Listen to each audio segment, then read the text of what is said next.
सच्चे परमेश्वरी भगवान की। अच्छा जोर से बोलो, आवाज नहीं आया, कहाँ आवाज आई? बोले भगवान के समो शरण की। हे बाजे चम बाजे चम चम चम चम, बाजे कुंगीरो हाथों में दीपक की आरती करो। बाजे चम चम चम चम चम।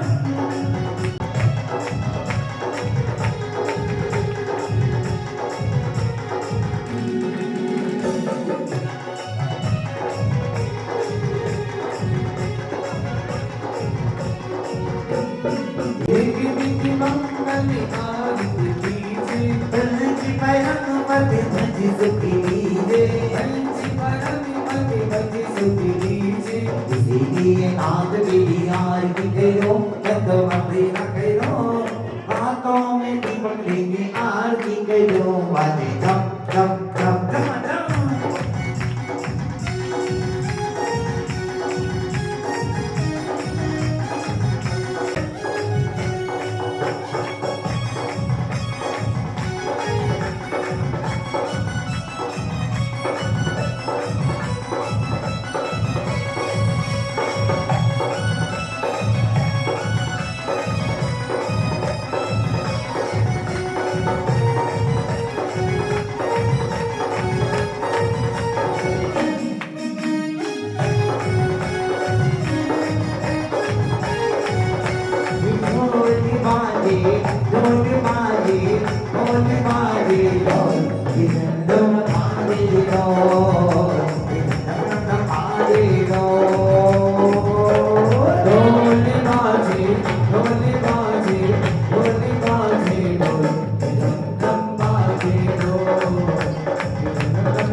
हाथों में दीपक लेके आरती करो। बाजे चम चम चम।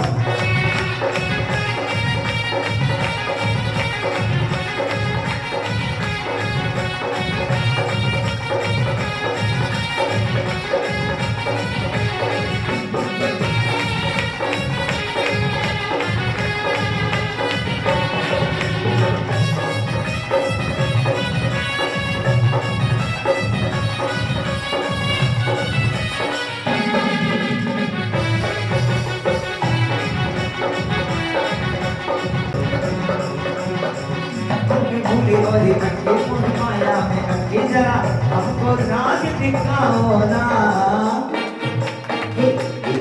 सागर गुरुवर मेरे गुरुवर, हम भक्तों को राज दिखाओ ना। हम भक्तों को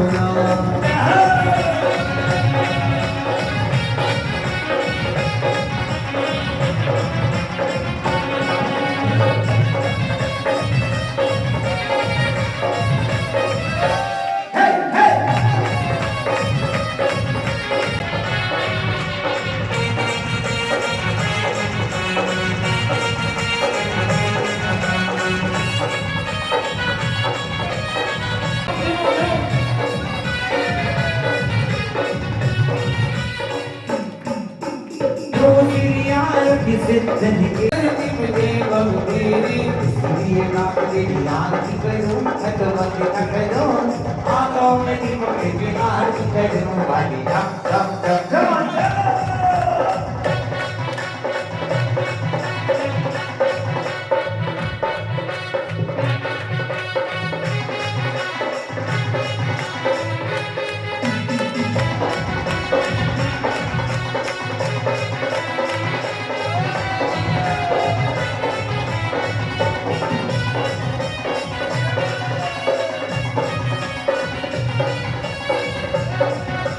दिया गाए दिया भक्ति प्रभु जी तेरा दर्शन किया तो भक्ति में जो में नाचे जिया गाए जिया जब से प्रभु जी मेरा दर्शन किया तेरे दर्शन का मैं तो दीवाना हो गया हर जन से माँ बाप दीवाना हो गया तेरे दर्शन का मैं तो दीवाना हो गया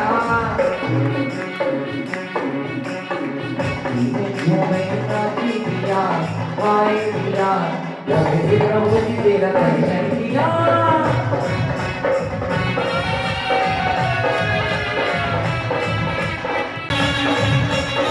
भक्ति के साथ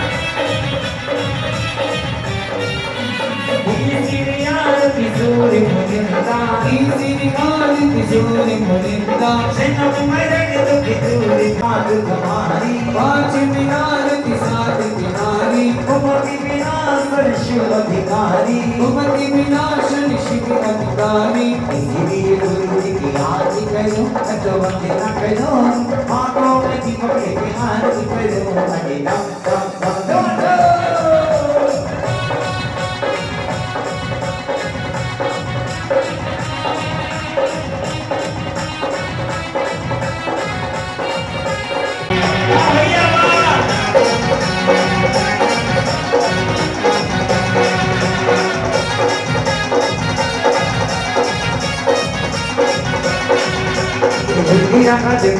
जुटी रहा रे जुटी रहा रे तेरे बाबा का बेदाना जुटी रहा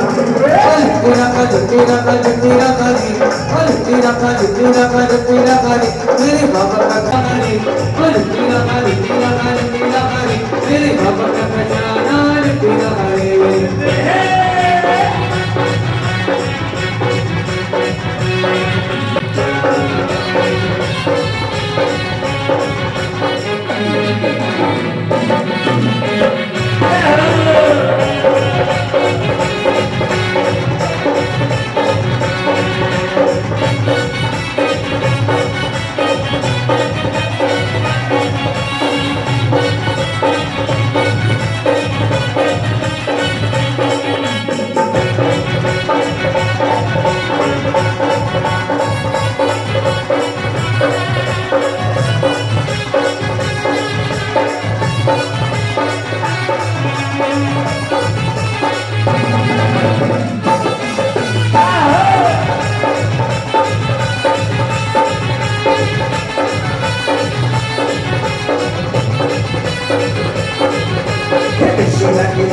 की भाव बढ़ाई बतिया में झूमाई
जय श्री ओम नमः सिद्धेभ्यः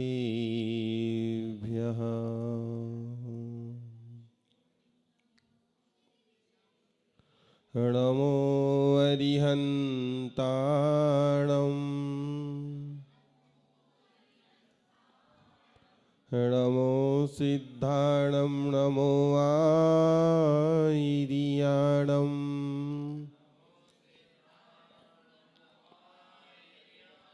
नमो वज्रायाणं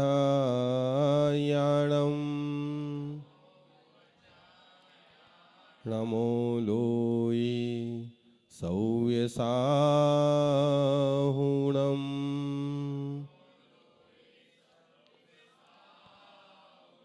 अल्पश्रुतं श्रुतिवतां परिहासिधामे त्वद्भक्तिरेव विमुखिरी कुरुते वलान्माम् यत्कोकिलाः किले माधव मधुरं विरौति तच्चामृचारुकलिका निकेतैके हेतुः।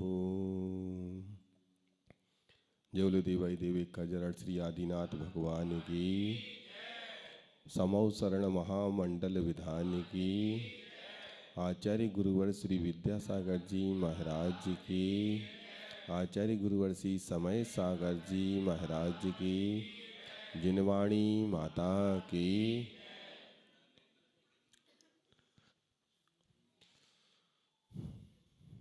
क्या सुनना?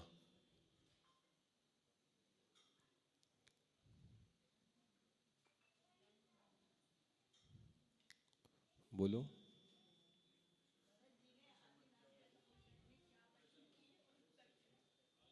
अब जब भरत जी मिलेंगे तो हम उनसे पूछ के बता देंगे। हाँ,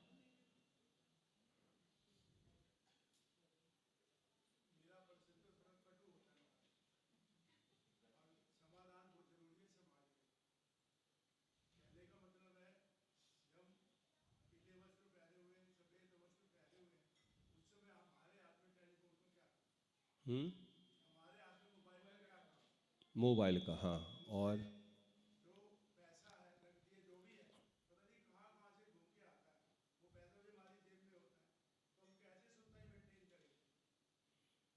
विवेक पूर्वक क्रिया करो, क्योंकि कल हमने एक शब्द में कहा था कोई भी काम करें, जहाँ जिसकी उपयोगिता है उसका उपयोग वहाँ करें।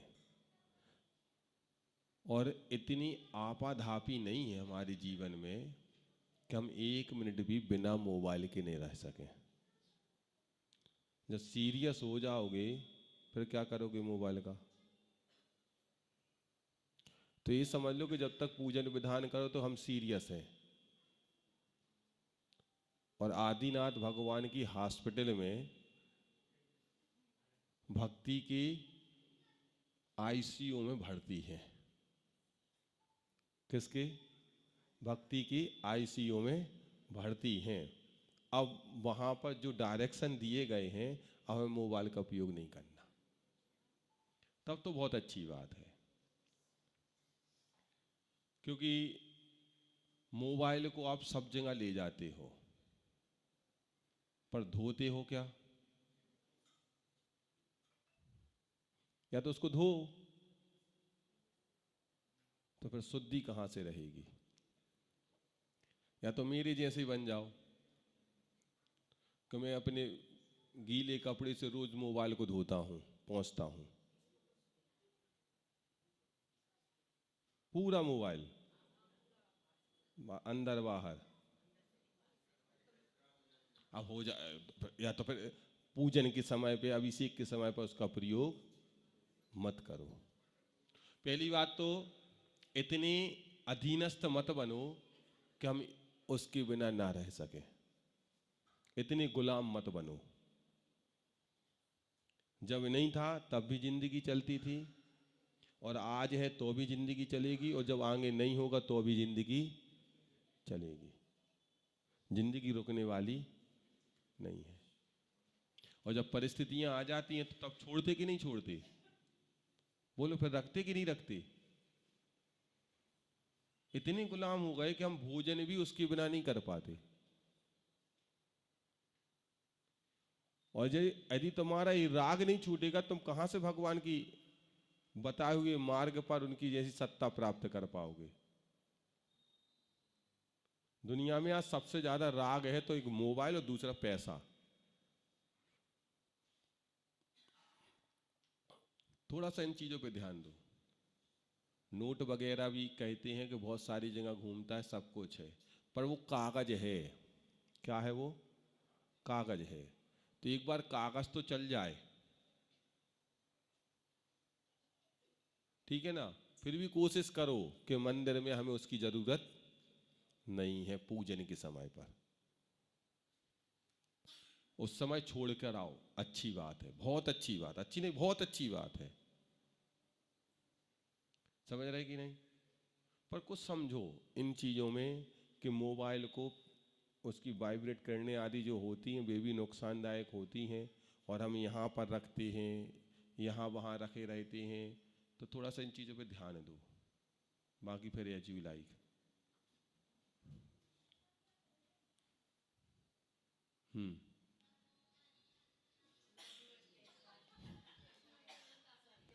अब देखो आपने काटा उसको और नमोकार मंत्र बज रहा था। ध्यान दो इस चीज पे, यही तो विवेक है बस, और कुछ नहीं, बस यही तो विवेक सूचना है।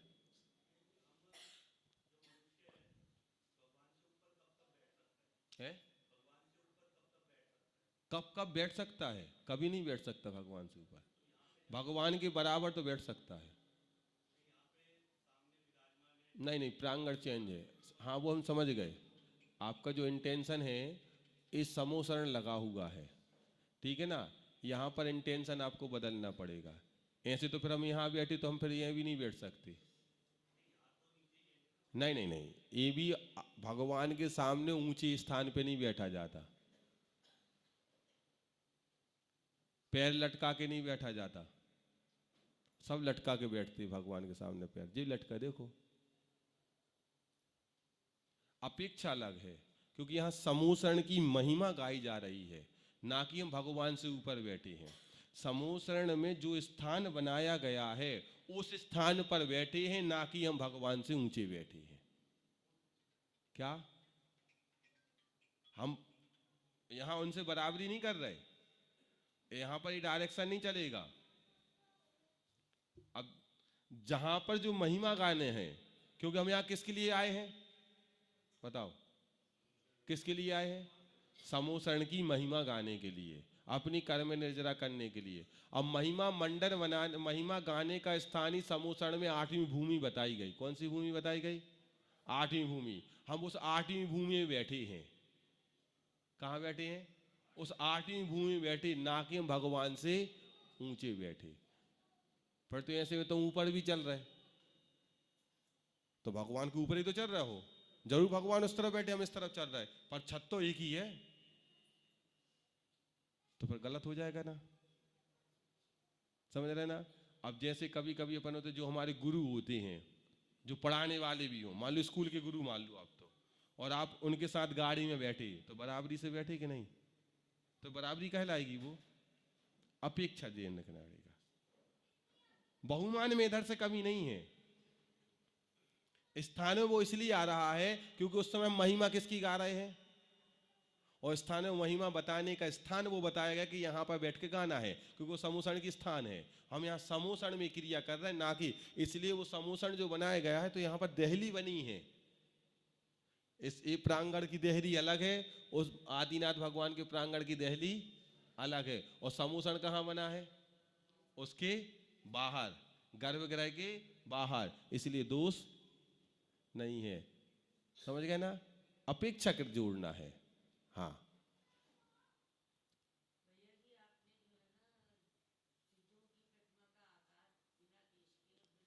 हाँ, हमने नहीं बताया, नहीं हमने नहीं बताया, तुल्य परिणति में लिखा है, हमने वो बताया था। हाँ हाँ हाँ, आगम में कहीं नहीं लिखी वो प्रतिमा, हम किसी की नहीं मानेंगे, क्योंकि जिसपे अंकन्यास मंत्रान्यास की क्रिया ना हो वो प्रतिमाएं प्रतिष्ठित नहीं हो सकती। नहीं, अब क्या हुआ मुझे ये नहीं पता। हम तो आगम की बात रख रहे कि तुल्य परिणतिकार ने इस प्रकार की व्याख्या लिखी है कि सिद्ध की प्रतिमा का ये रूप है, हम वो रूप आपको बता दिया। कहीं भी ये रूप नहीं मिला कि खांचे वाली प्रतिमा धर दो, कहीं भी नहीं मिला, कोई भी प्रतिष्ठा ग्रंथों में कहीं भी नहीं मिला कि प्रतिमा ऐसी होना चाहिए। पुराने जमाने में थी, अब पुराने जमाने में इतनी इतनी सी प्रतिमा धर देती थी। अब उसमें अंकन्यास मंत्रन्यास उनने कैसे किया, कैसे प्रतिष्ठित की होगी। अब आजकल तो प्रतिष्ठाएं ऐसी करते कि सीधे पुष्प लाए और ऐसे फेंक दो, हो गए भगवान प्रतिष्ठित, क्योंकि महाराजों को टाइम नहीं है इतना। और मंच पे बैठना है, क्रियाएं, वो तो मंच पे भी सम्मान आदि में लगे, जे क्रियाओं में लगे। और भगवान की प्रतिष्ठा में तो पता चली आधा घंटे पूरा पंचकल्य की प्रतिष्ठा हो जाती है और बाकी क्रियाओं में टाइम लग रहा। तो हमें अपेक्षा ही नहीं लगाएंगे यहाँ, वो उनका विषय वो जाने, हम वो चीज़ नहीं देखेंगे। हम तो श्रद्धा का विषय है, तो श्रद्धा के विषय में हम तो बस एक ही बात कहेंगे कि आचार्य ने ऐसा लिखा है, बस बता दिया। अब पुराने लोगों ने क्यों रखी, हम उनसे तुलना नहीं, जब वो मिलेंगे हमारे लिए तो हम उनसे पूछेंगे तुमने ऐसी प्रतिमा क्यों रखी। अब देखो उनकी श्रद्धा जो थी, सुनने साफ सरा कि हम उस श्रद्धा का अपमान नहीं करेंगे, उस पर प्रश्नवाचक चिन्ह नहीं लगाएंगे। वो सिद्ध प्रतिमा नहीं है, बस इतना पता है।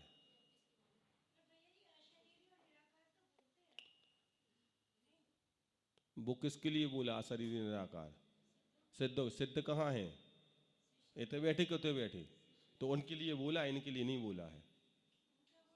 हाँ, उनका रूप यहाँ कैसे तुम कह दो, फिर तो रूप ही नहीं बना सकते, ये आकार भी तुम नहीं बना सकते, क्योंकि आकार बन गया और भगवान कैसे निराकार है, फिर ये आकार क्यों बना दिया? खांचा भी बनाया तो आकार बनाया कि नहीं बनाया? आकार है कि नहीं है? और भगवान कैसे हैं? थोड़ा ध्यान दो। अरे पहले थी, हम खुद, हमारे यहाँ खुद है, हम इस चीज को पहले की व्याख्या हम नहीं कहेंगे कि उन्होंने किस अपेक्षा से रखी, बस हम ये कहेंगे श्रद्धा का विषय था उनका, आगम का विषय नहीं है। किसका विषय नहीं है? आगम में तो सीधा लिखा कि ऐसी सिद्ध प्रतिमा होना चाहिए, बस हमने वो बता दी। आपने पूछी, हमने बताई सिद्ध प्रतिमा कैसी होती, बस बता दिया। अब उस पर आप प्रश्नवाचक चिन्ह नहीं लगाओ, अरे उनने पहले, तो पहले हम कब कह रहे कि तुम उसको अलग करो, मैंने कहा कि बाहर करो। पुराने जमाने को हमें अलग नहीं करना है, पर हमें आंग व्यवस्था रखना है तो इस तरीके से रखना है, समझ रहे कि नहीं? उस पर प्रश्नवाचक चिन्ह कभी खड़ा मत करना।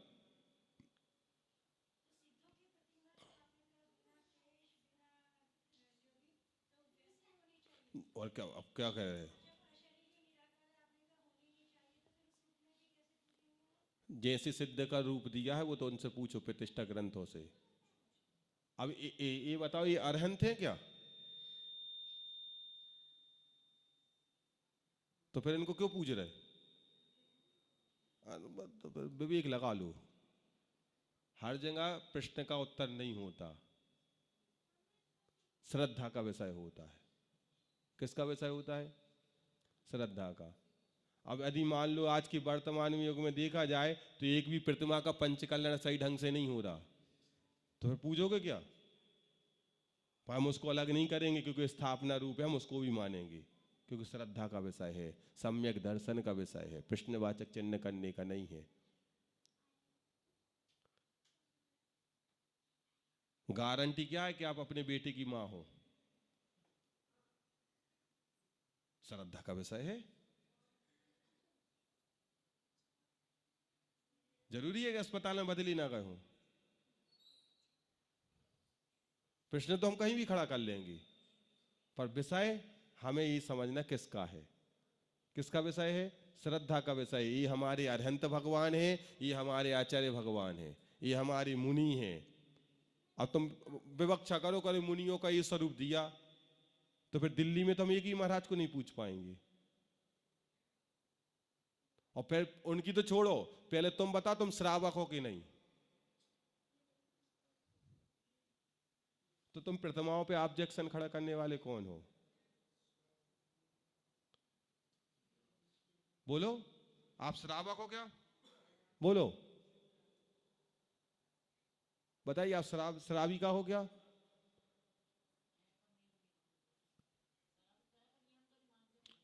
नहीं हो, कहने के से लियो ढांचा, श्रावी का नहीं हो ना श्रावक हो। जब नियम ही नहीं मानो तो काय के श्रावक श्राविका। स्कूल में तुम भर्ती नहीं होगे तो काय के विद्यार्थी, बोलो।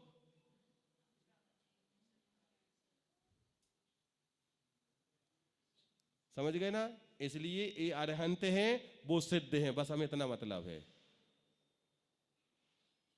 अब आकार निराकार, इसे ये आकार निराकार उनके लिए बताया गया है, हमें तो तदाकार रूप प्रतिमा बताई गई, तदाकार को मानना बस। तद मतलब वह आकार, अब वो ही नहीं है कि वही चीज है, वह उस जैसा। अपन देखते ना, अरे तुम्हें हमने ऐसा लगता है यार, एक व्यक्ति ऐसा मिला था, वो उस जैसे लग रहा है तुम क्या उस जैसे लग रहे हो, ना कि तुम, बोलो। तो ऐसे ही हमारे भगवान सिद्ध जैसे हैं, ये हमारे भगवान अरहंत हैं, अरहंत जैसे हैं। इसलिए हम इनको आकार निराकार के चक्कर में मत पड़ो। जब तुम सिद्ध बन जाओ तब निराकार हो जाओगे, और जब सिद्ध नहीं हो तो आकार हो। समझे कि नहीं? बोलो ना, समझ में आ रहा कि नहीं? इसलिए ध्यान दो, प्रश्नवाचक चिन्ह हमें वहां नहीं रखना जहां पे हमारी श्रद्धा का विषय है। सीधी बात है, हमारे मुनि हैं, दिगंबर मुद्रा है, इसके अलावा हमें कोई मतलब नहीं है। उनके कर्म उनके साथ, हमारे तो श्रद्धा का देवता हो तो श्रद्धा के देवता में तो हाथ जोड़ करके हमें है।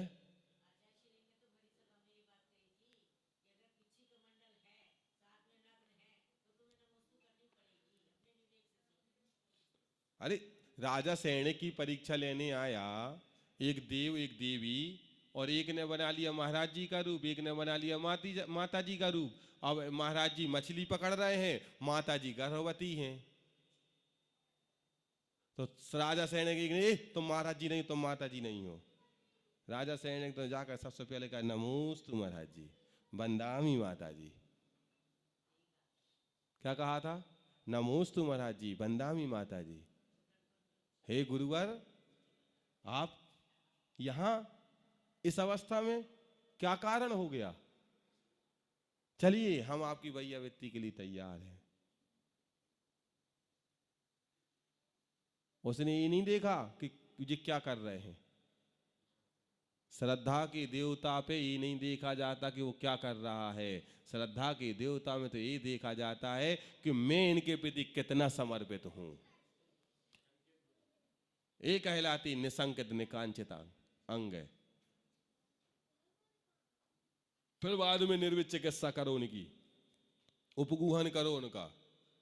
पर हम उपगूहन कहाँ करते? कितनी व्हाट्सएप पे महाराज जी, मान लो तुमने देखा भी नहीं है, सुना भी नहीं, पर तुम्हारे व्हाट्सएप पे आ जाए कि इनने ऐसा किया, और हम तुरंत फॉरवर्ड कर देते हैं। और तुमने अपनी आंखों से देखा था कि उन्होंने गलत किया है? मैंने एक प्रश्नवाचक चिन्ह खड़ा किया था आपके यहाँ पर दिल्ली में, जब दिल्ली वालों ने उपद्रव मचाया था चंडीगढ़ में। जो भी गए हो, मुझे उससे मतलब मैंने विद्वानों के भाई खबर भेजी थी कि भाई ये गलत कर रहे हैं आप लोग, आपको जो भी करना अपने समाज के दायरे में बैठ के करो। अब उनने गलती की नहीं की मुझे नहीं पता, पर सम्यक दर्शन की बात है, आप उनको दायरे में बैठा लो, दायरे में चर्चा करो, गलती नजर आती है तो दंड दो, प्रायश्चित दो, सब कुछ तुम्हारा उनके गुरु पे अधिकार पे दो। पर जो आप जो तमाशा दिखा रहे हो, इसमें अब आगे जा करके तुम्हें दिक्कत होगी। अब देख लो, आए दिन कोई ना कोई घटनाएं माता जी महाराज जियों के पास होती रहती है, कोई ना कोई कुछ बोल के चला जाता है। तुम्हारी थोड़े से प्रचार के चक्कर में, तुम्हारी थोड़ी सी अनबन के चक्कर में तुमने आज सबको एक तराजू में तुलवा दिया। अभी 2 दिन पहले ही घटना फिर घट गई माता जी के साथ। आए दिन हर 15 दिन में, महीना भर में या 2 महीना में एक नई घटना रोज माता जी महाराज जियों के साथ घट रही है। यही है तुम्हारा सम्यक दर्शन। तुमने तो प्रचार करे, मैं तो धर्म को बचा रहा, तुम धर्म को नहीं बचा रहे हो। धर्म को बचा रहे होते तो उसमें ये कहा है कि गलती हो जाती है तो उनको बिठा लो अंदर और बैठ के उसका पश्चाताप कराओ, दंड दो और उनको फिर से संभलने का मौका दो। ये नहीं कहा कि तुम जाकर के माइक से, मोबाइलों से, चैनलों के माध्यम से प्रचार प्रसार करो। है? तुमने तो तमाशा दिखा दिया, पर वो तमाशा आज क्या रूप ले रहा है दे तो देखो। हमारा गलती होगी, सब होगी, नहीं होगी, मैंने तो नहीं देखा, मैं नहीं कहूंगा गलत है कि नहीं है, पर आपका जो प्रचार करने का तरीका है, जो दंड देने का तरीका, वो गलत है। इसका अधिकार आपको नहीं है। आप पूरे धर्म को मलिन कर रहे हो, अपने धर्म का पतन तुम स्वयं कर रहे हो। सबसे ज्यादा आत्मघाती हो आप लोग, जो अपने धर्म का पतन प्रचार के माध्यम से कर रहा है। हम गलत बता रहे, गलत नहीं बता रहे। आप समाज के दायरे में समाज को बताओ, समाज की बात बाहर नहीं ले जाओ। समझ रहे कि नहीं? इसलिए कभी भी आपके मोबाइल में कोई ऐसी सूचनाएं आ जाएं, कभी फॉरवर्ड मत करो। आप संवाददाता मत बनो किसी चैनल की, नहीं तो आप अपना सम्यक दर्शन खराब कर रहे हो। वो व्यक्ति खराब होगा या नहीं होगा, वो उसका कर्म जानेगा, उसको दंड उसका वो जानेगा, पर तुम जरूर खराब हो गए हो। और सबसे ज्यादा आत्मघाती आप बन रहे हो धर्म की। थोड़ा इन चीजों पे आप लोगों को ध्यान देना चाहिए। व्हाट्सएप, फेसबुक, इनके चक्कर में, अपने आप इलेक्ट्रिक मीडिया के चक्कर में धर्म का पतन मत करो। और यदि आपके पास आ जाए तो वहीं के वहीं सूचना समाप्त करो। सीधा जिसने भेजा उसको फोन लगाओ, क्यों भैया तुमने कहां देखा, तुमने देखा क्या?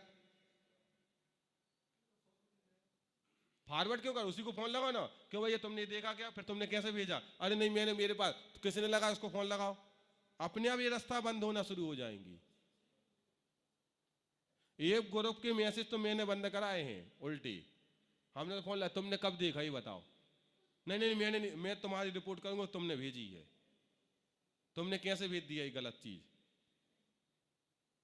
हमें उन महाराज से मतलब नहीं है, उन माता जी से मतलब नहीं है, हमें इससे मतलब है जो प्रचार प्रसार गलत हो रहा है।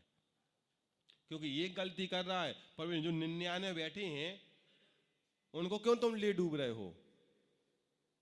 क्योंकि सबकी नजरों में एक सा नजर आता है। सब ये नहीं देखते, ये देखते दिगंबर मुद्रा, मतलब ये हैं तो मतलब ये हैं, सब एक से हैं।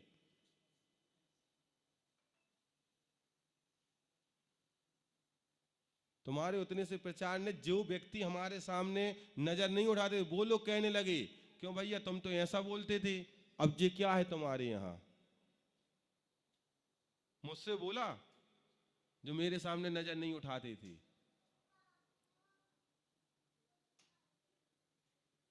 अब क्या समझा दें, समझा भी रहे तो वो समझ नहीं रहे।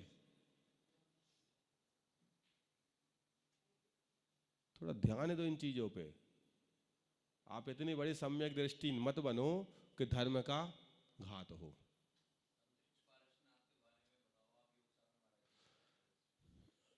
क्या बताएं, अतिशय बहुत अच्छा है, और पार्श्वनाथ भगवान मनमोहक है। पहला अभिषेक भी हमें मिला, और उसके 3 कल्याण कराने का सौभाग्य भी आचार्य श्री के आशीर्वाद से युग सागर जी महाराज की प्रेरणा और सानिध्य में हमें मिला। उसका पंच कल्याण, 3 पंच कल्याण 3 दिन के हम ही ने कराए थे। बिल्कुल, अरे हमने तो कई बार, मैंने खुद ने डाला, खूब ऐसे डाल डाल के निकाला है कपड़ा। पर अब वो एक तरफ से झुकाव आने लगा है, हल्का सा झुकाव आने लगा पीछे की तरफ। भगवान ऐसे बैठे हैं तो शायद इस तरफ, राइट हैंड तरफ हल्का सा झुकाव आने लगा है, क्योंकि हमारी मनोमानसिकता विकृति जो बढ़ रही है पाप के रूप में, तो भगवान को भी अपना अतिशय कम करना पड़ रहा है। मगर एक बार जाओ पार्श्वनाथ भगवान को देखो, कुछ नहीं है सबूत। हमने तो स्केल निकाला उसके अंदर से, स्केल निकाला हमने तो।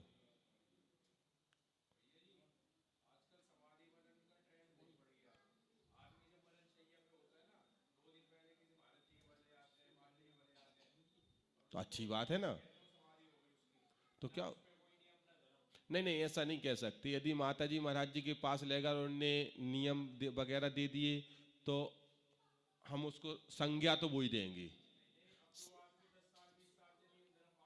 हाँ ऐसा कुछ नहीं है। आदमी के भाव कब परिवर्तित हो जाए कोई भरोसा नहीं है। अंत समय में भी यदि उसके परिणाम अच्छे हो गए और ओमकार सुनने के भाव बन गए, ओम बोलने का भी भाव बन गया, तो उसका आज पंचम काल में सबसे अच्छा मरण है। बिल्कुल, तभी तो उसके भाव बने हैं, नहीं तो भाव नहीं बनते। हाँ हाँ, क्या हुआ? अंत भला, अंत भला। अरे कितना पाप किए हो, क्योंकि अभी उसके आयु का आश्रय नहीं हुआ है। यदि आयु का आश्रय हुआ होता तो उसके भाव नहीं बनते। कभी भी देखो, वैसे कहते आयु का बनता त्रिभाग में। कैसे भागते? त्रिभाग में। अब त्रिभाग हमें कैसे पता चले कि तुम्हारी आयु कितनी है? ये हमारा विषय है ही नहीं है, अवधि ज्ञानी का विषय है नहीं है। तो केवल गम पे छोड़ दो। यदि उसकी भावना बन गई है अंत समय में, तो समझो इसका परिणाम इसको अच्छी इसमें ले जा रहा है। बिल्कुल। यदि हम जिंदगी भर पूजन पाठ कर रहे हैं, भक्ति भावना की, सब कुछ किया, और अंत समय में हमारे ना मंदिर के परिणाम बन रहे, ना अच्छे भाव के बन रहे, ना पूजन दान अनुष्ठान के भाव बन रहे हैं, तो समझ लेना कि हमारी खोटी आयु का आसरा हो गया। और अंत समय में हमारे अच्छे भाव बन रहे हैं और खूब, अरे भैया तो हमारी तरफ से ये दान कर दो, तुम मेरी तरफ से कर दो, मेरा पास मैंने इनका कर्जा ले रखा है, तुम इनका कर्जा चुका देना, अपने पास नहीं रखना, तो समझ लेना कि वो अच्छी गति में गया है। और जिंदगी भर छुड़ाता रहा दूसरे का, हड़पता रहा, और लास्ट में भी चुकाने के भाव नहीं है, तो नियम से वो आगे जन्म में बैल बनेगा और तुम्हारा कर्जा चुकाएगा। आगम का सिद्धांत है, आचार्यों की वाणी है, बैल बनना पड़ेगा। अभी कुछ दिन पहले कुछ महाराजों के प्रवचन भी इस चीज पे निकल गए। आचार्य विश्व सागर जी, आदित्य सागर जी, श्रवण सागर जी, पुष्पदा सागर जी, ये सब बता चुके। इसलिए किसी का कर्ज अपने पास बिल्कुल मत रखो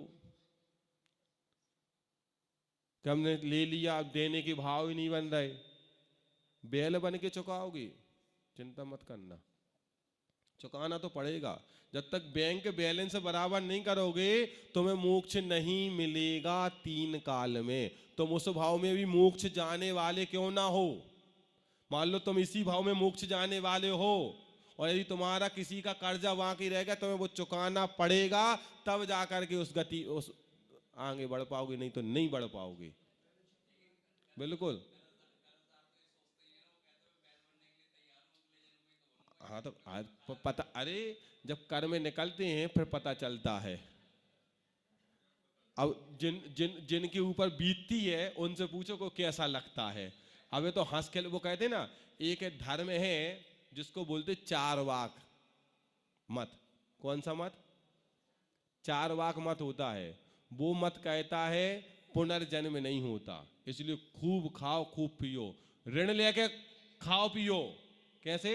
ऋण लेके, क्योंकि पुनर्जन्म होने वाला नहीं है, उनकी धारणा ही है। बिल्कुल आ सकता है, मनुष्य 4 गतियों में ले जाने वाला है, जंगसन है।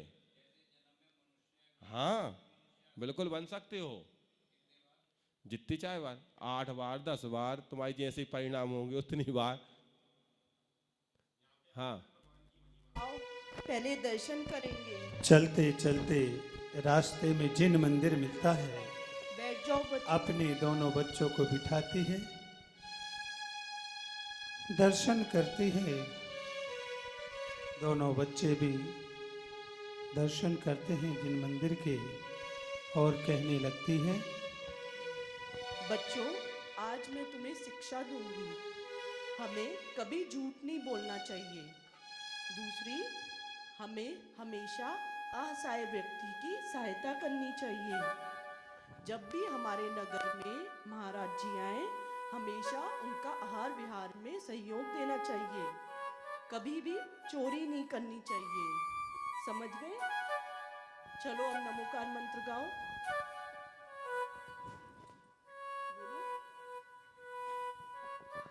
नहीं माँ, मैं तो घर पे सुनाऊंगी। तभी अपने बेटे की ओर कहती है कि लो बेटे, तुम सुनाओ। नमो हरियंतारम नमो सिद्धानम नमो वजायनम नमो आयरियाड़म। नमो वजायनम नमो लोय सर्वसावनम। और दोनों बच्चों को लेकर खड़ी हो जाती है माँ और कहती है चलो आओ बच्चों, पाठशाला की ओर पाठशाला चलते चलें। हैं। ओ आओ बच्चों तुम्हें बताए बातें आत्म ज्ञान की, आदिनाथ से महावीर तक 24 भगवान की। वंदे जिन भरों वंदे और तेरी उंगली पकड़ के चला, ऐसा बेटा बोलता है।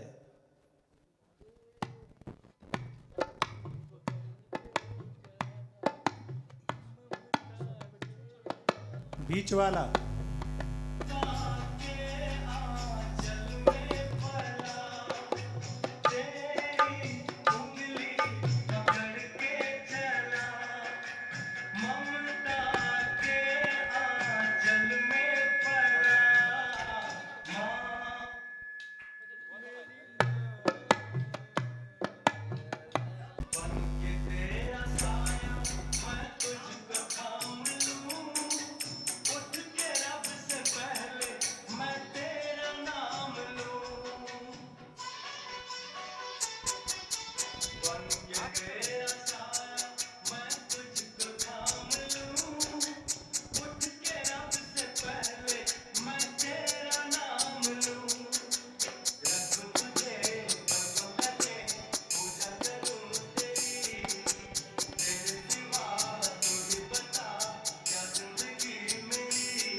बहुत मस्ती हो गई। आज काम पे नहीं जाना क्या? अरे माँ छोड़ना, कहीं कान टूट गया तो। बेटा, काम पे तो जाना पड़ेगा। माँ मुझे तो तुझे देख के ही काम पे जाने की इच्छा नहीं करती, बांसुरी बजने लगती है मेरे कानों में। पर बेटा, तुझे हाँ। तो अवस्था पता है ना अपने घर की। हाँ तेरे माँ। एक तू ही सहारा है, जिसके भरोसे हमारा घर चलता है। तू माँ। भी नहीं जाएगा तो कैसे चलेगा? जाऊंगा तो सही, पर एक शर्त पे जाऊंगा। कहो। तू कोई भी काम नहीं करेगी। अरे बहने जरा उतनी दूर क्यों खड़ी है? सुन, मैं काम पे जा रहा हूँ और तू माँ का ध्यान रखना। कोई भी काम मत करवाना, जो भी काम है तू कर लेना। ठीक है बाकी भैया। मैं काम पे से लौट कर आऊँगा, फिर मैं कर लूँगा। ठीक है भैया, मैं सारा काम कर लूंगी और माँ का पूरा ख्याल रखूंगी। देख पिछली बार भी मैं चला गया था और माँ से तूने काम करवाया था, है मैंने ना? नहीं करवाया था, माँ खुद ही खड़ी हो गई थी तो काम अब करने। ध्यान रखना, काम मत करना माँ, है ना? अब बेटा, मैं जाऊँ? देख लेंगे। ठीक है, मैं जा रहा हूँ, है ना? ध्यान से जाना बेटा। हाँ माँ, मैं जाऊँ। और यहाँ वह बेटा। माँ आप यहाँ आराम से बैठो, मैं अंदर जाके कुछ काम करके आती हूँ। और वह माँ सोचने लगती है कि क्यों ना वह पोछा लगाने लगती है बैठ के। और काम करते करते अचानक से माँ को खांसी आती।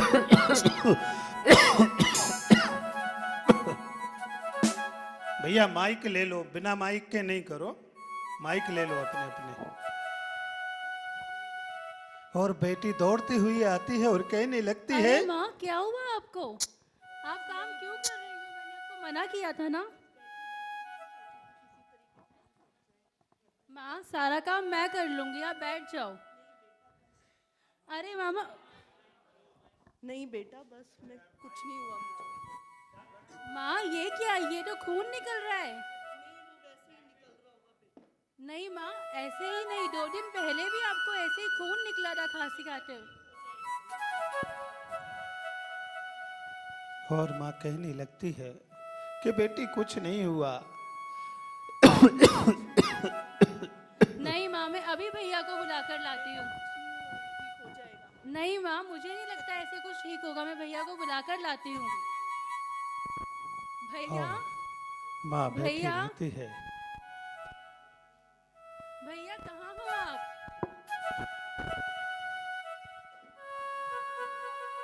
और बहन भाई को बुलाने के लिए चल देती है।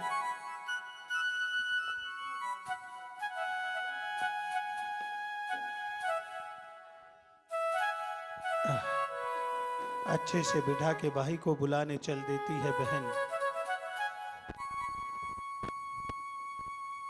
इतनी घबराई हुई क्यों है? भैया माँ की तबीयत बिल्कुल भी ठीक नहीं है। अच्छा चल चलते हैं। अरे इतना अच्छा तो छोड़कर आया था माँ को, ये कपड़ा लगता है जरूर माँ ने कोई ना कोई काम किया है। अरे माँ क्या हुआ? कुछ नहीं हुआ बेटा, बस थोड़ा सा खांसी ज्यादा हो गई थी। माँ मैंने तुझसे कितनी बार कहा है कि तू कोई काम मत किया कर। जरूर जरूर इसने बहन ने करवाया नहीं होगा। बेटा, ये तो काम कर ही रही थी अंदर। माँ देख, जब तेरी इतनी तबीयत खराब रहती है तो क्यों काम करती है? हम दोनों को कितने कष्ट सह के तूने पाला है। बस बेटा, मैं वैसे ही करने लग गई थी। और माँ ये क्या, तेरे हाथ में खून आ रहा है? वो थोड़ा सा लग गया था बेटा। नहीं नहीं, हो जाएगा। मैं बहन ध्यान रखना, मैं अभी वैद्य जी को लेकर आता हूँ। ठीक है भैया। वैद्य जी, ओ वैद्य जी, क्या हुआ? अरे वैद्य जी जल्दी चलो ना।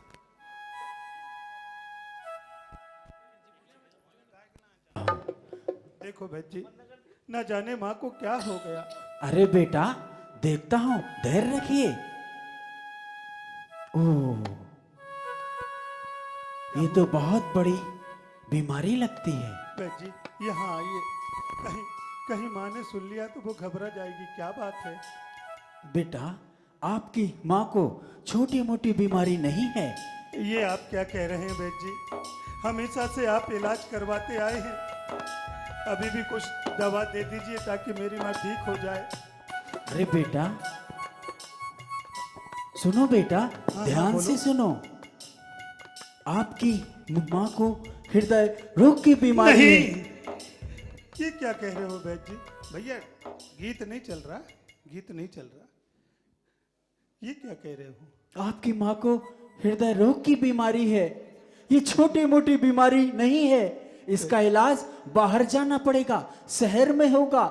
इसके लिए आपको बहुत सी राशि की आवश्यकता पड़ेगी, अरे बहुत धन खर्च होगा। वैद्य जी आप तो जानते हैं कि मैं सुबह काम पर जाता हूँ और जो कुछ कमा के लाता हूँ उससे हमारा परिवार चलता है। अगर मैं शहर में जाऊंगा तो न जाने कितने पैसों की आवश्यकता पड़ेगी। वैद्य जी आप कुछ न कुछ दवाई देकर माँ को ठीक कर दीजिए। बेटा हमारे पास ऐसी कोई औषधि नहीं है जिससे आपकी माँ ठीक हो सके। ये बीमारी बहुत बड़ी है। यदि हमारे पास इसका इलाज होता तो मैं अवश्य इनको ठीक कर देता। वैद्य जी इनको शहर की बड़ी अस्पताल में दिखाना पड़ेगा। हाँ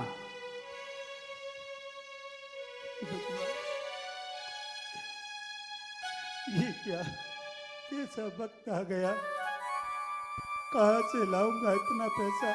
बेटा इसके लिए बहुत पैसे की आवश्यकता पड़ेगी। मुझे क्षमा करें, मैं तो चला, आप जाने और आपका काम जाने। अरे वैद्य जी, वैद्य जी, हे भगवान इतना सारा पैसा कहाँ से लाऊं? कहाँ से लाऊं? भैया क्या हुआ, क्या कहा वैद्य जी ने? कुछ नहीं कहा बहन।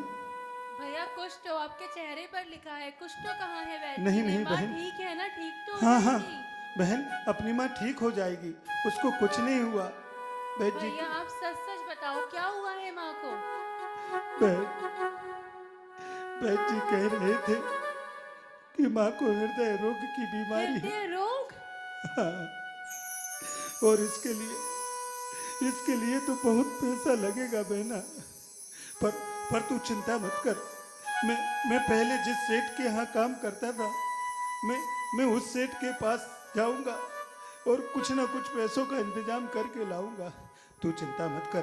जब तक मैं हूँ, जब तक मैं माँ को कुछ नहीं होने दूंगा। चाहे कहीं से कहीं तक मुझे जाना पड़े, कुछ भी करना पड़े, पर मैं माँ को कुछ नहीं होने दूंगा। भैया कुछ मुझे नहीं। आप पर पूरा भरोसा है, पर आप अपना ख्याल रखना। हाँ बहन, एक काम कर, तू माँ को अंदर ले जा और इसको आराम करवा। मैं सेठ जी के पास जाता हूँ। आप मैं चिंता सेठ मत करो भैया, मैं पूरा ख्याल हाँ रखूंगी। मैं सेठ जी के पास जाता हूँ। और वह गरीब बालक होले होले होले, मंदिर की घंटी में मारो मन डोले, मंदिर की घंटी में मारो मन डोले। चला चला रे, चला चला रे, देखो सीट होले होले होले होले, मंदिर की घंटी में मारो मन डोले। अरे सेठ जी, हाँ अरे सेठ जी जय जिनेंद्र। जय जिनेंद्र। सेठ जी सुबह से तो बना गए है ना, अब व्यापार अपना चालू होगा। कोई अच्छा सा सुबह सुबह से बौनी बट्टा वाला आ जाए, दिन अच्छा निकल जाएगा अपना। बिल्कुल भगवान की कृपा है। हाँ सब महावीर की कृपा है। सेठ जी के पास चलता हूँ। सेठ जी, ओ सेठ जी। कौन है? अरे सेठ कौन जी, आया है? सेठ जी मैं आपका नौकर। अच्छा मैं हाँ बैठ। पहले आपके यहाँ काम करता था सेठ जी। अच्छा सेठ जी, आज मुझ पर मुसीबतों का पहाड़ टूट पड़ा सेठ जी। ओहो सेठ जी, मेरी माँ बहुत बीमार है। ओ, सेठ जी, मैंने आपका बड़ा नाम सुना है। वो तो सुना ही होगा। हर मंदिर हर धर्मशाला जहाँ भी हम पैसा देते हैं छपवा देते हैं नाम। अरे नहीं सेठ जी, हाँ जी, जहाँ आपका नाम लिखता वहाँ पैसा देते हैं, जहाँ आपका नाम नहीं लिखता वहाँ पैसा नहीं देते हैं। वही तो कहा मैंने, जहाँ पैसा जाएगा वहाँ नाम छप जाएगा। सेठ जी, मेरी आप कुछ मदद कर दो। मेरी माँ बहुत बीमार है। मेरी माँ के इलाज के लिए कुछ पैसों की मदद कर दो। बिल्कुल बेटा बिल्कुल, हम तुम्हारी पूरी मदद करेंगे। तुम एक बात बताओ, गिरवी कितने पैसे चाहिए? सेठ जी, ज्यादा नहीं, मुझे मात्र 10,000 रुपए की एक जरूरत है सेठ जी।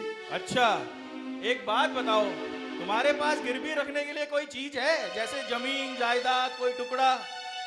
सेठ जी, अगर मेरे पास जमीन होती तो मैं उसको बेचकर अपनी माँ का इलाज करा लेता। सेठ जी, अरे हम तो लेन देन के बिना कुछ काम ही नहीं करते। अच्छा ये बताओ, कोई सोना चांदी हीरे मोती घर में कुछ तो होगा? सेठ जी, ये आप कैसी बात कर रहे हैं? एक गरीब को देखकर आप उसकी हंसी मत उड़ाओ सेठ जी। अगर सोना चांदी हीरे मोती अगर हम पर होते तो क्यों मैं आपके पास आता हाथ जोड़ते हुए? सेठ जी, मुझे मात्र 10,000 रुपए दे दो। अच्छा जिस घर में तुम रहते हो उसके कागजात तो होंगे, वो ले आओ। हे भगवान, सेठ जी, मैं सुबह मजदूरी करने जाता हूँ और शाम को जो पैसा मिलता है उससे मेरा परिवार चलता है। हम किराए के मकान में रहते हैं सेठ जी, हमारे पास खुद का कोई घर नहीं है। अरे सेठ जी, सुबह सुबह से कोई आया बोनी बट्टे के लिए, तो ये भिखारी आया है, ना सोना है ना चांदी है ना मकान, कुछ भी नहीं है गिरवी करने के लिए। परेशान और कर रहा है। हाँ पैसा मांगने आया। पैसा क्या पेड़ पे उगता है? इसको हिला दूं, इसको दे दूं? अरे भाई सेठ जी, मैं तुम्हारे हाथ जोड़ता हूँ, मेरी कुछ मदद कर दो सेठ जी। मैं एक एक पाई करके अगर मैं ऐसे ही पैसा बांटने लगा तो मैं कल भिखारी बन जाऊंगा। नहीं सेठ जी, भगवान आपको खूब दे। नहीं नहीं, मैं कुछ नहीं दे सकता। अरे सेठ जी, इससे कह दो आरपुरा नगर में जिन मंदिर में विधान चल रहा है वहां जाओ और भीख मांग कर लाओ, उससे अपनी माँ का इलाज करा लेना तू। ऐसा बोल दो आप। सेठ जी, मैं तुम्हारे हाथ जोड़ता हूँ, कुछ तो मदद करो मेरी, कुछ लो तो ये मदद। कटोरा और ये रहा, जाके नगर, ये लो रहा। ये कटोरा और जाओ नगर में बहुत बड़ा कल्पद्रुप विधान चल रहा है। जाओ उधर और जाके भीख मांगो, तुम्हारा इंजाम हो ही जाएगा भगवान की कृपा से। हे भगवान, ये क्या, बस अब जाओ यहाँ से। ये दिन भी मुझे देखना पड़ेगा, आओ सेठ जी। पर कोई बात नहीं, अगर मुझे अपनी माँ के लिए भीख भी मांगनी पड़े मैं वो भी मांगूंगा, क्योंकि माँ ने भी दूसरों के घर में काम करके हम दोनों भाई बहनों को पाला है, दोनों भाई बहनों को पाला है। अगर मैं अपनी माँ के लिए इतना भी नहीं कर सका तो आखिर मैं करूंगा तो क्या करूं? हे भगवान, मेरी मदद करना।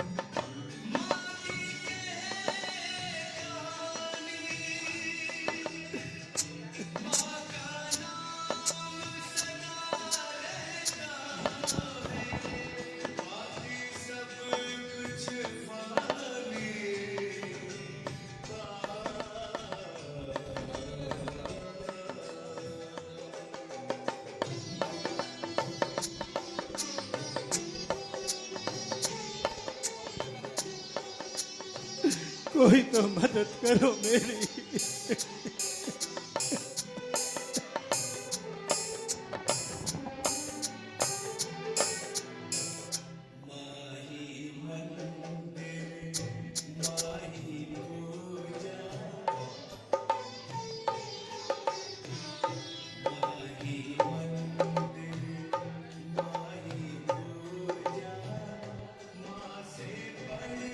भैया गरीब की मदद करो, उसकी माँ बहुत बीमार है।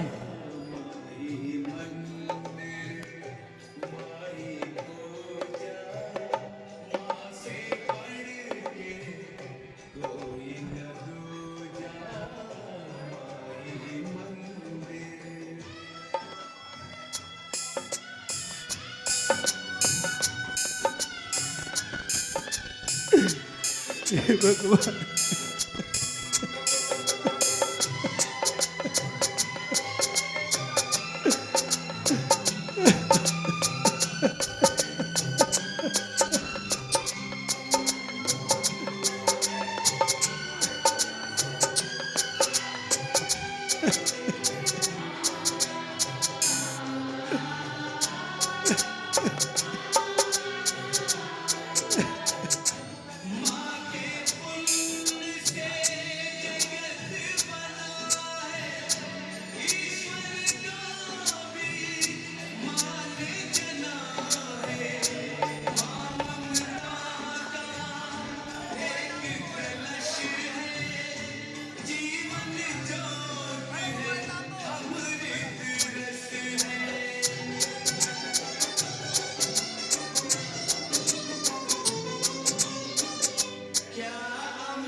हे भगवान,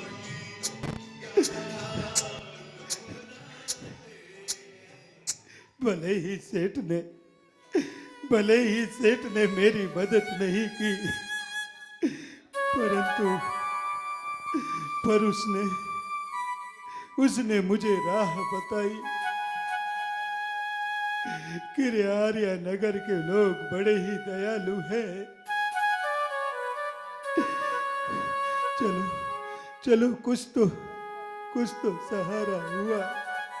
हे भगवान, बस मेरी माँ को ठीक कर देना।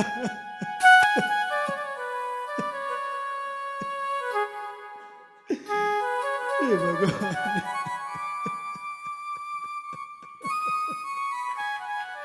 सारे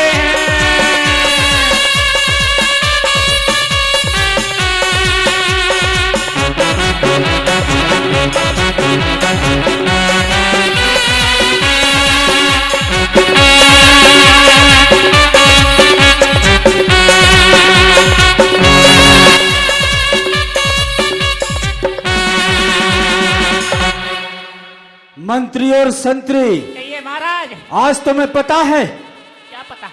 मेरे राजमहल में क्या हुआ है? महाराज आपने बताया नहीं क्या हुआ राजमहल में, तो मुझे क्या पता लगेगा? तुम क्या सोते रहते हो? नहीं महाराज। हमारे राजमहल में इतना कड़ा पहरा होने के बावजूद हमारी महारानी का पुश्तैनी हार चोरी हो गया। महाराज, इतना कड़ा होने पे हम दोनों भाई तैनात थे और महारानी का पुश्तैनी हार चोरी हो गया। हाँ हाँ महाराज, मैं भी था। आप दोनों सोते रहते हो क्या? महाराज, मेरे राजमहलों में चोर आया और मेरी रानी का पुश्तैनी हार चोरी करके ले गया। अरे महाराज, हम तो सारी रात जागते रहते हैं महाराज, और ये भी कहते हैं जागते रहो और हमारे भरोसे मत रहो, ये भी कहते रहते महाराज। महाराज, मंत्रीवर, मेरे राजमहलों में मेरी रानी का पुश्तैनी हार चोरी हो गया और तुम लोगों ने कुछ नहीं कर पाया। पहले ये बताओ, मेरे उत्तरी द्वार पर कौन था? महाराज, ये था। महाराज, मैं बताऊं? हाँ बताओ। ये सोच के दिल मेरा जोरों से धड़कता है, ये सोच के दिल मेरा जोरों से धड़कता है, क्यों आपकी छत पे ही ये चोर बमकता है। महाराज, पहेलियां क्यों बुझा रहे हो? महाराज, मुझे बातों में मत उलझाओ। महाराज, मैंने देखा तो था, मंत्री के जैसे लाल कपड़े पहना था, पूरा नहीं देख पाया। संतरी, तुम चुप रहो। मंत्री, ये महाराज, यदि मेरी महारानी का पुश्तैनी हार 2 दिन में नहीं मिला तो तुम्हें मंत्री पद से बर्खास्त किया जाएगा। महाराज कैसी बात कर रहे हैं महाराज? हमारे छोटे एक दर्जन बच्चे हैं महाराज, उनका क्या होगा महाराज? मैं कुछ नहीं जानता, मेरी महारानी का पुश्तैनी हार था। यदि वो हार हमें नहीं मिला तो तुम्हें मंत्री पद से और तुम्हें संतरी पद से हटा दिया जाएगा। जाओ, अपने काम में लग जाओ, 2 दिन की मोहलत देता हूं। ए संतरी, क्या हुआ? अगर महाराज ने 2 दिन का समय दिया है, अगर 2 दिन में उनकी महारानी का पुश्तैनी हार नहीं मिला तो तेरे बच्चे भी रोड पर और मेरे बच्चे भी रोड पर। मेरे बच्चे क्यों रोड पर रहेंगे? हार तो तुमने चुराया। मैंने कहाँ से चुराया हार महाराज? हाँ, तुम्हारी श्रीमती जी मायके पहन के जाएंगी उसको, तुम ही तो कह रहे थे। अरे तो मैंने अपना हार दिया था उसको पहनने के लिए, महाराज का महारानी का थोड़ी हार दिया था पहनने के लिए। हाँ, मैं सब जानता हूँ, मुझसे छुपाने की कोशिश मत करो, मेरा हिस्सा मुझे दे देना। लगता है इसने सब देख लिया महाराज की महारानी का पुश्तैनी हार जो मैंने चुराया था। चलो ऐसा करते हैं, हाँ, चिंता मत करो, जब तुम्हारी पत्नी को किसी शादी में जाना पड़े तो मुझसे ले लेना, ठीक है ना? वो पहन लेगी। जब मेरी पत्नी को कहीं जाना पड़े तो तुम मुझे दे देना। अरे मंत्री, ये तो सब कर लेंगे। हाँ। अगर 2 दिन में चोर नहीं मिला तो हम लोग तो निकल जाएंगे। अरे चिंता मत करो, हाँ, इस सारे नगर में हाँ? हम ढिंढोरी पीट देंगे। उससे क्या होगा? अरे उससे ये होगा, कोई ना कोई पैसे के लालच में आ ही जाएगा। हाँ, ये बात तुमने सही ठीक है कही। ना, बहुत से गरीब रहते हैं हाँ। जिसको पैसे की आवश्यकता रहता है। ठीक है ना, चलो चलते हैं, आओ।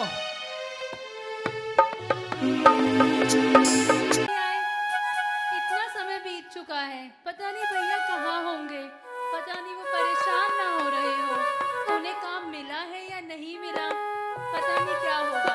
यहाँ इंतजार कर ही रही थी, करा लो। और कोई भी होगा जो अस्पताल में ही मेरी मदद कर देगा। चलो, चलता हूँ, घर चलता हूँ। अरे अरे संतरी, हाँ हाँ मंत्री, तुम्हें पता नहीं? क्या? अभी अभी पता लगा है। क्या पता लगा है? दीपक जी कह रहे थे मंदिर में हमारे बाजू के घर में चोरी हो गई है। चोरी हो गई है? हाँ, तो मैंने भी कहा हमारे महाराज जी। हाँ मैंने भी सुना है, नगर में बहुत चोरियां होने हाँ। लगी हैं। अरे ये कौन है? लगता है अर्धरात्रि में कौन है हमारे गली में? अरे भाई, इधर आओ। हाँ? इधर आओ। अरे डर क्यों रहा है? अरे अरे क्या हुआ भाई? कौन है तू? और तू हमारे जिन मंदिर में गली में क्या कर रहा है तू? तुझे पता नहीं है? कुछ नहीं, मैं अपने घर जा रहा हूँ, घर जा रहा हूँ मैं तो। तुम घर जा रहे हो? हाँ हाँ तो रो क्यों रहे हो? भाई, मेरी माँ बहुत बीमार है। माँ बीमार है? हाँ, उसी के दवाई इलाज करा। अरे मंत्री ये झूठ बोल रहा है। अरे अरे अरे, इसमें क्यों छुपाया? अरे कुछ नहीं, ए, कुछ नहीं। देख, मेरी बात ध्यान से सुन। हमारे इस राज्य के राजा बहुत खतरनाक हैं और उनसे खतरनाक यहाँ के दीपक जी हैं। हाँ, नहीं अगर भाई। तूने यहाँ चोरी की होगी ना, नहीं, मैंने चोरी नहीं की तो भाई। तेरा सिर नीचे पैर ऊपर हो जाएंगे। देखा इसमें क्या है? नहीं, नहीं भाई, नहीं। ओह अरे मंत्री, इतना सारा पैसा ये कहाँ से लाया? ये फटे अरे! पुराने वस्त्र पहने। अरे तेरे पास तो तन पे पहनने के लिए कपड़े भी नहीं हैं और इसमें 1 लाख रुपए कहाँ से आए तेरे पास है? ये पैसे मुझे दे दो, मैं अपनी माँ के इलाज के लिए नगर नगर में भीख मांग कर लाया हूँ भाई। मैं तुम्हारे हाथ जोड़ता हूँ। नगर में गया था तू भीख मांगने के लिए? मैंने एक एक लोगों से भीख मांगी है अपनी माँ के इलाज के लिए। भैया ये पैसे अरे मंत्री,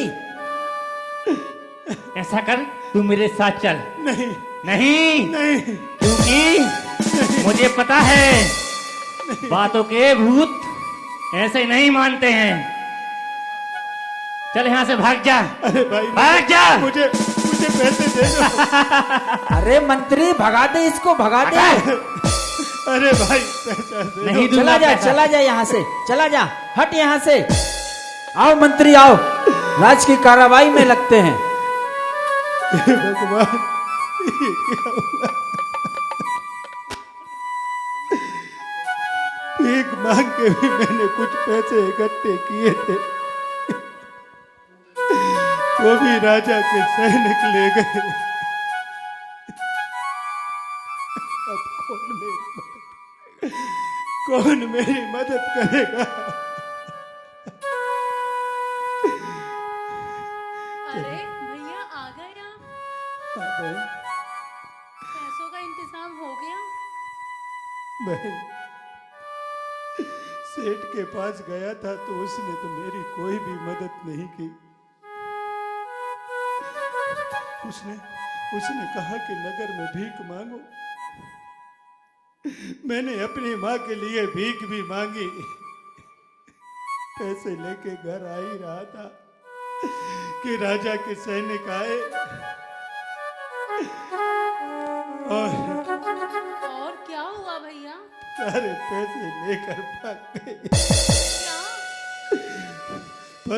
पर तू चिंता मत कर बहन, मैं एक ऐसा इंतजाम करके लाया हूं कि जिससे जिससे मेरी, तुम्हारी और माँ की सारी परेशानी दूर हो जाएगी। क्या उपाय भैया? क्या उपाय लेकर आए हो भैया? नाव दो। बहन, उसमें से एक नोट गिर गया था जब महाराज के सैनिक लेके भाग रहे थे, तो उसमें से एक नोट गिर गया था। अब उस एक नोट में और तो कुछ आएगा नहीं बहन, मैं ये लेकर आया हूँ। ये क्या है भैया? अरे जहर! भैया ये क्या है? आप जहर लेकर आए हो? और मैं क्या करता बहन, उतने पैसे में जहर नहीं लाता तो और क्या करता। क्यों उस एक नोट से माँ का इलाज तो हो नहीं पाता। इस जहर को पीने से हम सबकी एक साथ परेशानी दूर हो जाएगी। भैया ये क्या कह रहे हैं आप? हम जैन धर्म से हैं। हमारे जैन धर्म में एक चींटी को मारना भी महा अपराध है, और आप कह रहे हैं कि हम तीन मनुष्यों का आत्मघात करते हैं। मुझे पता है बहन, कैसी मेहनत मजदूरी करके हमारी माँ ने हमें पाला है, और आज ये दिन देखना पड़ रहा है कि उसी माँ को जहर देना पड़ रहा है। आखिर मैं करूं तो करूं क्या करूं, कहाँ जाऊं। जब इंसान पर गरीबी का पहाड़ टूटता है तो उसके लिए संसार के सारे दरवाजे बंद हो जाते हैं। सारे दरवाजे बंद हो जाते हैं बहन। नहीं भैया ऐसा नहीं है। अगर भगवान ने एक दरवाजा बंद किया है तो वो 2 और दरवाजे खोलेगा। अरे तू कह रही है कि जब सारे दरवाजे बंद हो जाते तो कोई ना कोई दरवाजा खोल के रखता है भगवान। अरे मैं तो यहाँ तक कहता हूँ कि भगवान है ही नहीं। नहीं भैया ऐसा अगर भगवान होता, अगर भगवान है तो वो पैसे वालों का है, हम गरीबों का नहीं। कैसे कैसे हम मान ले के भगवान है, क्या करूं। सावधान, होशियार, खबरदार, सुनो सुनो सुनो, नगरवासियों सुनो। हमारी महाराज की महारानी का पुश्ते निहार चोरी हो गया है। जो व्यक्ति उस चोर को पकड़ कर लाएगा उसे स्वर्ण मुद्राएं प्रदान की जाएंगी।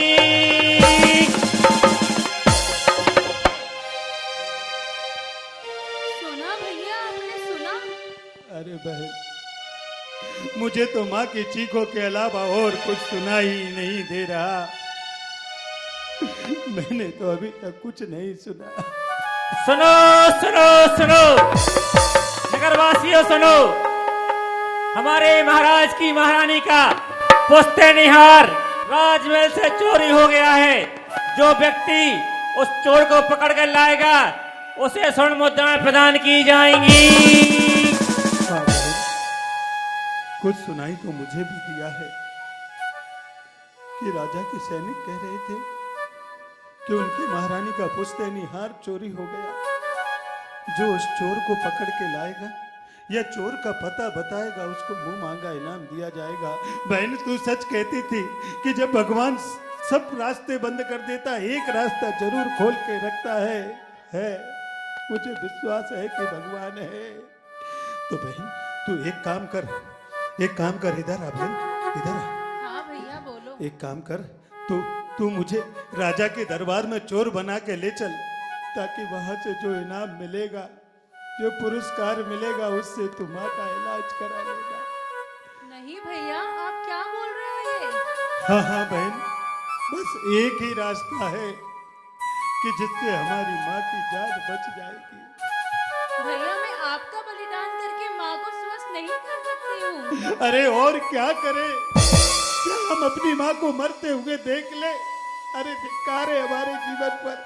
अगर हमने अपनी माँ को ठीक नहीं करा पाया तो क्या कहेंगे जमाने वाले कि औरों के घर में काम करने वाली आज वह तड़प तड़प के मर गई। जिसके दो भाई बहन इतने बड़े बड़े उसका इलाज भी नहीं करा सके। भैया आप एक काम करो, आप मुझे ले जाओ राजा के पास। अरे ये क्या कह रही है बहना तू? मैं अगर तुझे राजा की कैद में ले गया और माँ का इलाज करवा लिया और माँ ने पूछा तो मैं क्या कहूंगा? अरे जब तू आ जाएगी और दुनिया वाले कहेंगे तो मैं क्या कहूंगा दुनिया वालों से कि मैं ही वो भाई हूं जो अपने स्वार्थ के लिए तुझे राजा की कैद में डाल दिया? नहीं बहन नहीं। देख बहन, तुझे मेरी कसम है, अगर तूने मुझे चोर बना के राजा के दरबार में नहीं ले गई। भैया जिस हाथों पे मैंने राखी बांधी है आप उसे मुझे बोल रहे हो कि मैं हटकर ही बनवा दूं? और कोई रास्ता नहीं है बहन। तू एक काम कर,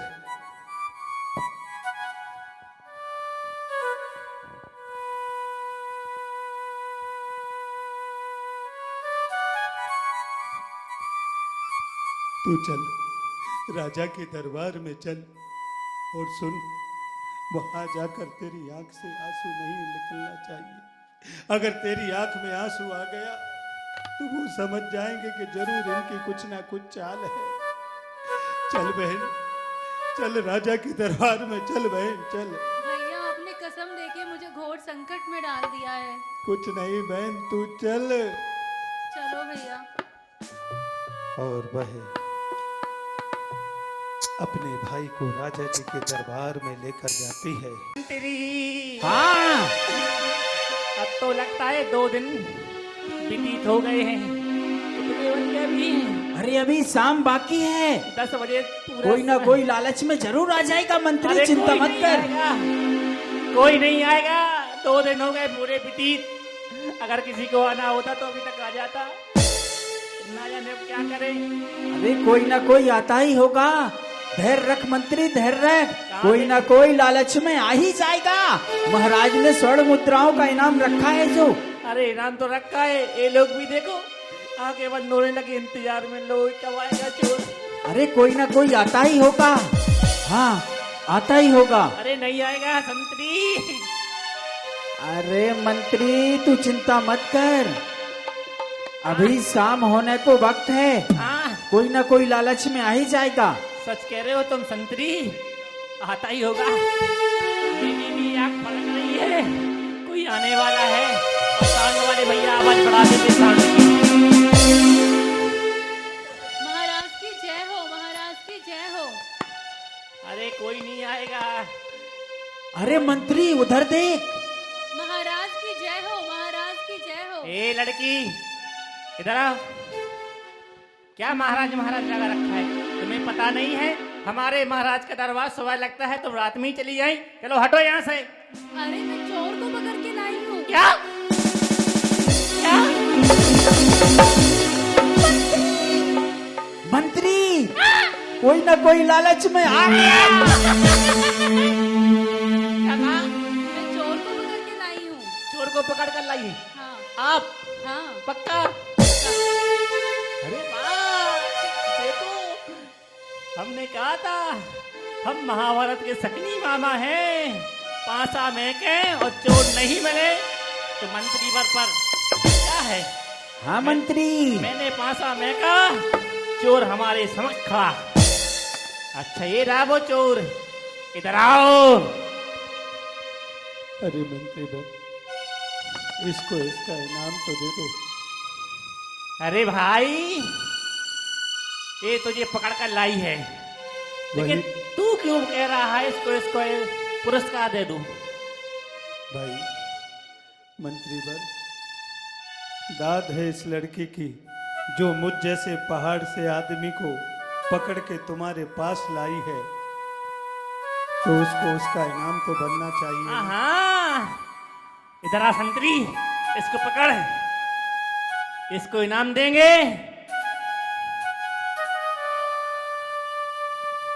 ये लो इनाम। और इधर आओ, इधर आओ। अब इस राज दरबार के आगे पीछे कभी भटकना भी नहीं आप, ठीक है ना? आपको इनाम मिल गया है, आप जाओ और कभी यहाँ वापस मत आना है, ठीक है ना? ठीक है, मैं कभी वापस नहीं आऊँ। कभी नहीं आना, क्योंकि ना ये कहना कि इस चोर को पकड़कर हम लाए थे। कौन लाया था? मंत्री और संतरी। क्या कहोगी? मंत्री और संतरी इस चोर को पकड़ के। कहाँ जाओ? देखा अंकल जी, पैसों में कितनी दम होती है। मेरे शब्द वो बोलने लगी है, यही तो कहते हैं पैसे की दम। अरे वाह, ये रहा वो चोर, ऐसे नहीं मानेगा। छोड़ इसको। अरे भाई, तू ही चोर है? हट! जाओ संतरी, महाराज को लेकर आओ और कहना उनका चोर पकड़ा गया है। 2 दिन व्यतीत होने को है और ये संतरी मंत्री अभी तक उस चोर के बारे में पता नहीं लगाया। महाराज की क्या बात है? महाराज की क्या हो? महाराज कहा था ना, ये मंत्री और संतरी इतने काबिल हैं तुम्हारे राज्य के। अबे 2 दिन पूर्ण नहीं हुए और मैं उस चोर को पकड़ कर लाया इन्हीं हाथों से महाराज। क्या? हाँ महाराज। चोर मिल गया? हाँ महाराज। वाह मंत्री और संतरी, ऐसे मंत्री और संतरी होने लगे तो हमारे राज्य का क्या कहना? चोर मिल गया? हाँ महाराज। कहाँ है वो चोर? महाराज, ये रहा वो चोर जिसने महारानी का पुस्तैन यहाँ चोरी किया था। क्यों? तुमने मेरी महारानी का पुस्तैनी हार चुराया है,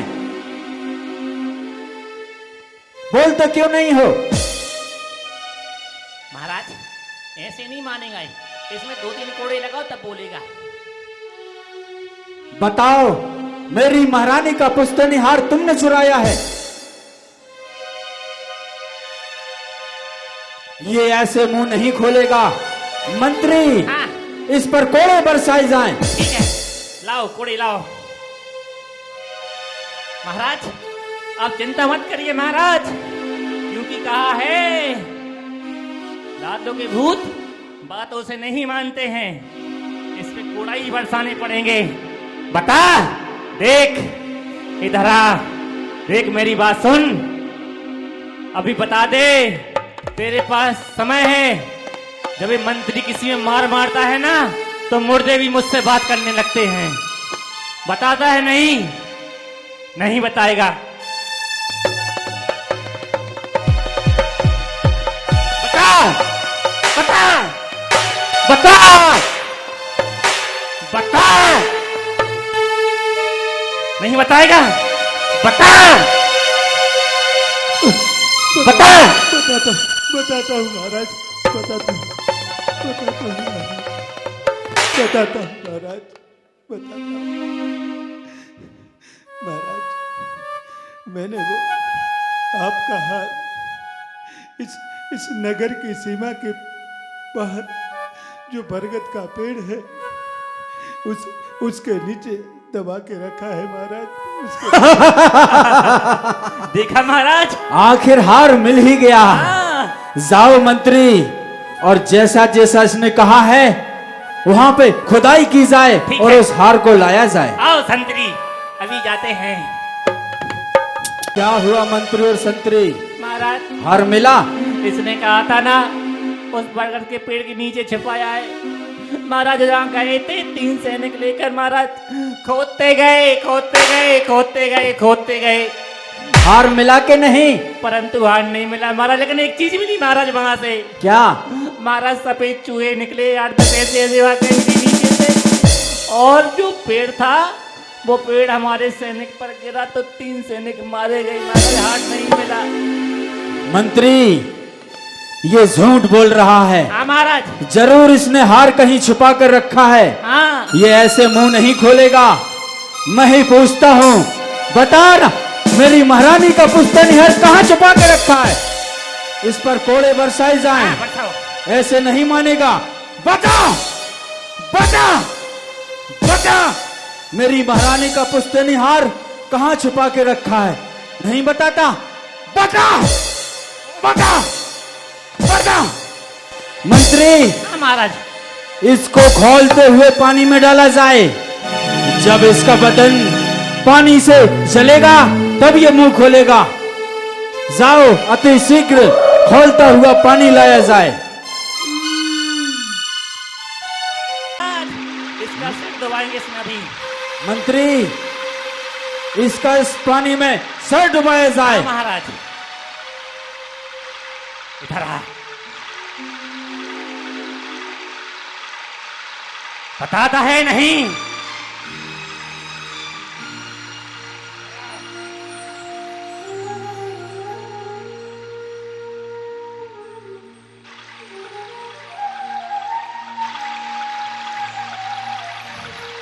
बताता है नहीं।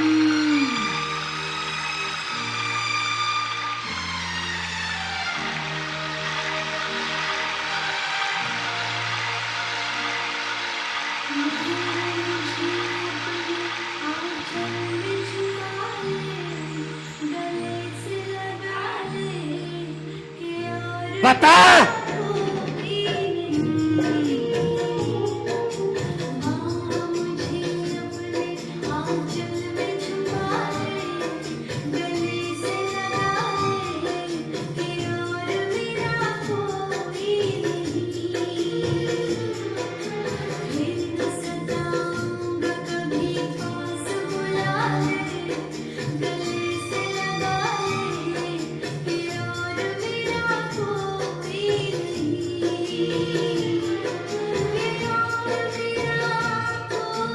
बता बता बता बताता है।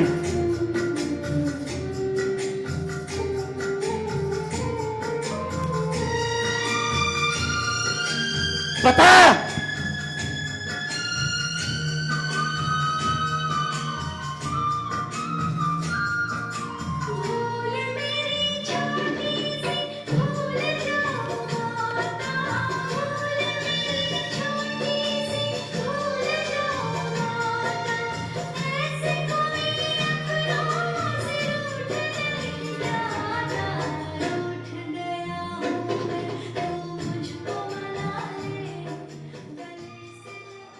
ये ऐसे मुंह नहीं खोलेगा। महाराज मंत्रीवर जाओ और इसको कारागार में डाल दो।